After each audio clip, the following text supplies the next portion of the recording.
Hello and welcome students on our YouTube channel Kalyani E education. हम हिंदी के पिछले दो वीडियो में विनय के पद सूरदास जी तथा स्तुति खंड मलिक मोहम्मद जायसी के खंडों को हमने पढ़ा है। आज हम उनके प्रश्नोत्तरों का अभ्यास करेंगे। पार्ट 1 भक्तिधारा, विनय के पद सूरदास जी तथा स्तुति खंड मलिक मोहम्मद जायसी। तो हम शुरू करते हैं। अति लघुत्तरीय प्रश्न। प्रथम प्रश्न, पद में मीठे फल का आनंद लेने वाला कौन है?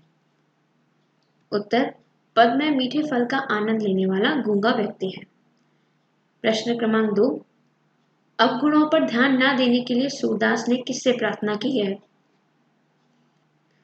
उत्तर, सूरदास ने भगवान कृष्ण से अवगुणों पर ध्यान न देने की प्रार्थना की है। प्रश्न क्रमांक 3, पारस में कौन सा गुण पाया जाता है? उत्तर, पारस में यह गुण पाया जाता है कि वह लोहे को छूकर शुद्ध सोना बना देता है। प्रश्न क्रमांक 4, जायसी के अनुसार संसार की रचना किसने की है? इसका उत्तर है, जायसी के अनुसार संसार की रचना परमात्मा ने की है।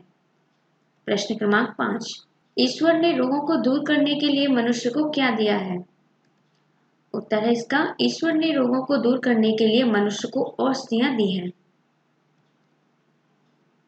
प्रश्न क्रमांक 6, स्तुति खंड में जायसी ने कितने द्वीपों और भुवनों की चर्चा की है? इसका उत्तर है, स्तुति खंड में जायसी ने 7 द्वीपों तथा 14 भुवनों की चर्चा की है। प्रश्न क्रमांक 7 है, जायसी ने कथा किसका स्मरण करते हुए लिखी है? इसका उत्तर है, जायसी ने सृष्टिकर्ता अर्थात ईश्वरी सत्ता का स्मरण करते हुए कथा लिखी है। लघुत्तरीय प्रश्न। प्रश्न क्रमांक 1, सूरदास ने निर्गुणों की अपेक्षा सगुण को श्रेष्ठ क्यों माना है? इसका उत्तर है, सूरदास ने निर्गुण की अपेक्षा सगुण को श्रेष्ठ माना है क्योंकि निर्गुण निराकार है, उसकी स्थिति में कुछ पाना संभव नहीं है, न उसकी कोई पहचान है, न उसमें कोई गुण है और न उसे पाने की कोई उक्ति है। अर्थात कि निर्गुण को हम प्राप्त नहीं कर सकते।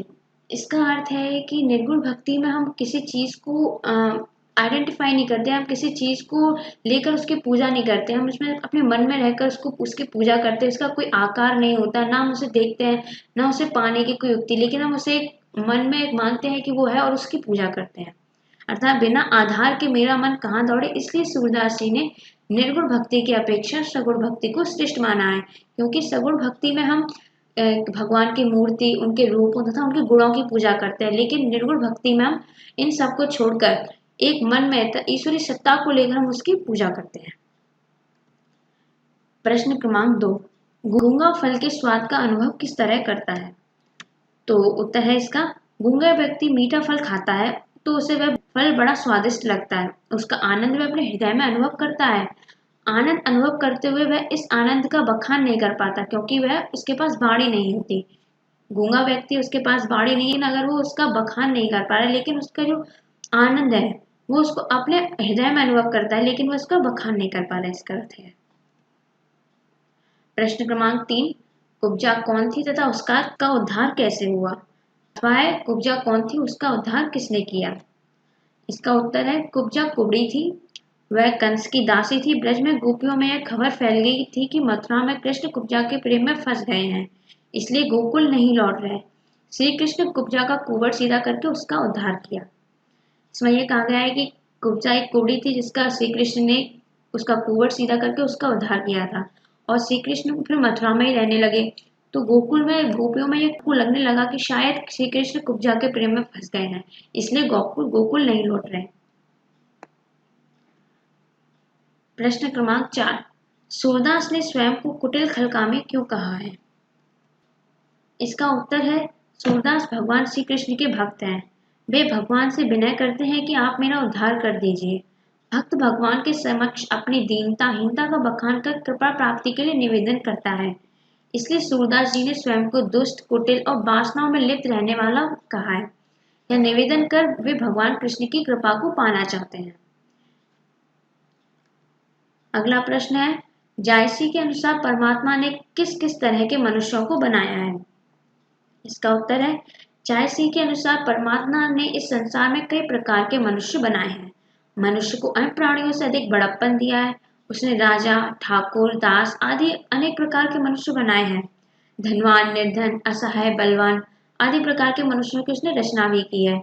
उसने अहंकार, लोभी, भिखारी आदि प्रकार के मनुष्यों की सृष्टि भी की है।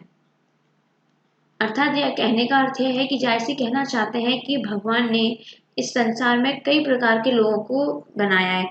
अगर कोई राजा है तो कोई दास है, कोई धनवान है तो कोई निर्धन है, कोई असहाय है तो कोई बलवान है। यानी अनेक प्रकार के गुणों को, अलग अलग प्रकार के गुणों को लोगों को देकर उन्होंने सृष्टि की रचना की है। अगर आपको हमारा वीडियो पसंद आया है तो चैनल को सब्सक्राइब कीजिए तथा बेल आइकन को दबाना ना भूलिए और लाइक शेयर जरूर कीजिए। Thank you.